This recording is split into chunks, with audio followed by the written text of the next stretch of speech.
You better love me again.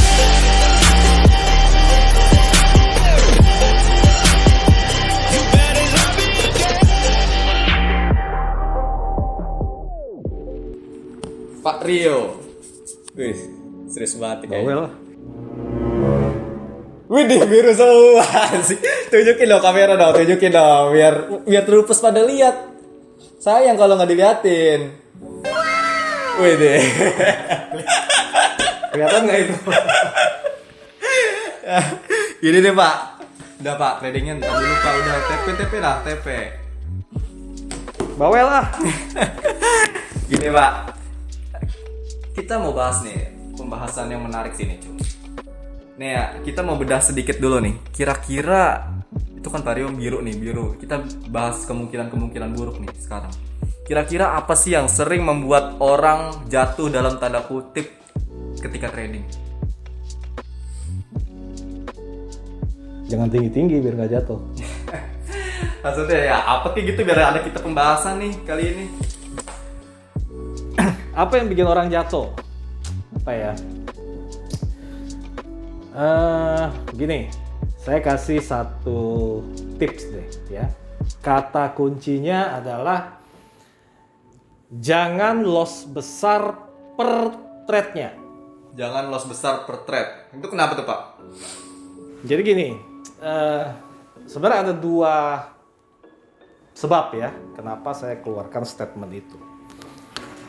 Orang kalau masuk ke dunia trading ya sebenarnya masuk ke dunia trading, coba ingat-ingat, lu masuk ke dunia trading dulu lewat jalur apa, ya kan? Anda lewat jalur scalper, jalur day trader, atau jalur swinger. Ya, jarang sekali orang masuk ke industri trading itu di jalur swing. Kebanyakan adalah jalur scalping dengan jalur short term, menengah. Alasannya apa bisa begini? Ya simple. Satu, sebagai manusia kita pasti ada rasa pengen cepat dapat duit. Betul. Ya kan? Nah, biasanya kita akan biru ambil, gitu? Itu yang kemungkinan pertama. Kemungkinan kedua, bisa juga Anda masuk karena marketing. Marketing kan dapat komisi, ya kan? Maka dia akan cenderung mengajarkan adalah cepat keluar. Oke? Nah, dari dua pola cara masuk itu, kita lama-lama kan terbentuk sebuah kebiasaan. Kebiasaan yang ada di kepala kita. Ya, satu. Maka lama-lama itu menjadi habit. Betul. Kedua, strateginya juga lama-lama juga akan Anda lebih terbiasa adalah mencari momen yang sekian poin, 50 pip, 100 pip misalnya. Anda akan cari ke strategi itu kan.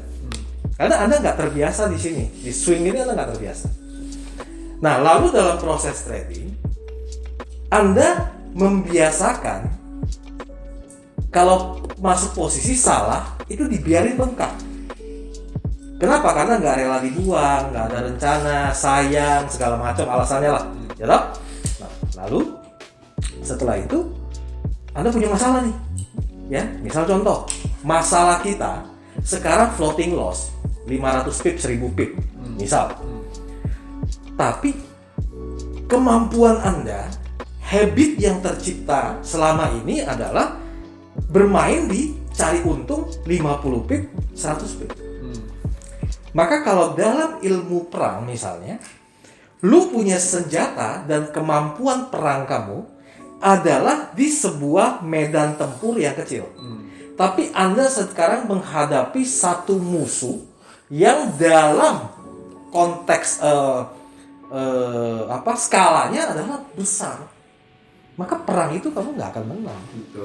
Itu adalah logika yang jarang sekali orang ajarkan. Bahwa kalaupun katakan ilmumu mumpuni untuk mencari keuntungan, jebret, dapat 50, 100 ambil, masuk lagi jebret, 50, 100 ambil, ya.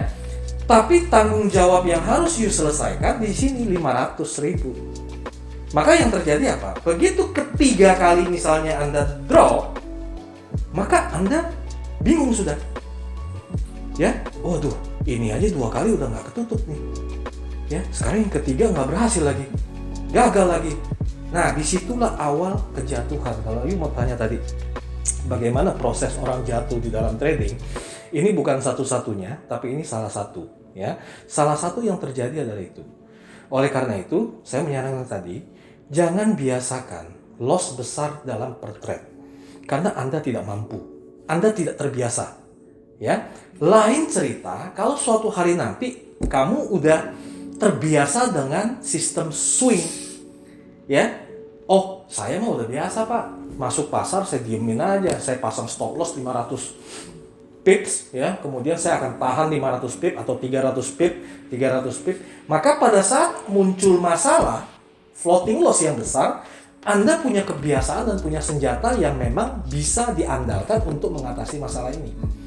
Nah, kalau Anda belum terbiasa, jangan. Itu satu alasannya. Alasan kedua adalah bicara logika. Kalau saya loss segini, maka saya hanya perlu harga segini buat tutup. Setuju nggak? Betul. Kalau saya loss segini, maka saya perlu harga segini buat tutup. Ya. Nah, pertanyaannya sekarang, lebih gampang lu cari segini, apa lebih gampang cari segini? Jawabannya lebih gampang cari segini. Ya toh? Itu saja. Itu aja jawabannya. Jadi intinya adalah kita bermain dengan, jadi trading itu adalah bagaimana kita mengkonsep pikiran kita sebenarnya. Ya, masalah analisa segala macam, ilmu bertebaran di mana-mana, silakan. Tapi kalau orang berhasil gagal itu banyak dipengaruhi oleh mindset kita. Ya, jadi kalau kita mau tarik kesimpulan dari pertanyaan Adi hari ini, yaitu saja, jangan biasakan loss itu besar dalam satu trade, ya, karena Anda atau teman-teman ini kebanyakan tidak punya cukup kebiasaan untuk menyelesaikan masalah yang besar itu, ya, jadi itu saja. Oke, Pak Rio. Satu pertanyaan lagi simple mungkin. Ada gak tips atau apa gitu yang agar kita dapat mencegah loss yang besar itu gitu? Tips simple aja atau Sebenarnya nggak ada cara lain, ya Anda masukkan ke dalam planning, kemudian jalankan planningnya. Misalnya contoh ini masuk pasar, you mau siapkan berapa stop loss dalam satu trade, itu yang harus dijalankan. Berarti stop loss itu sangat penting banget ya Pak Rio, harus di set ya. Kalau misalnya kita nggak pakai stop loss, itu harga bisa berdiri terus kan? Karena sering ada guyonan gitu di teman-teman itu kan. Gua sih scalper katanya, ya. Tapi begitu floating loss jadi swinger. jadi sebenarnya ini satu guyonan tapi ya memang terjadi gitu. Yang pertanyaannya, apa yang saya sampaikan itu masuk akal? Kalau profit dikit diambil sama dia, tapi kalau misalnya loss nggak mau di-cut ya. Jadi dia berubah dalam satu fase, dia berubah dari scalper salah jadi swinger. Jadi strateginya nggak matching gitu. Oke, baik Pak Rio. Terima kasih di Pak Rio atas waktunya hari ini. Lanjut aja nih tradingnya nih, nggak apa-apa.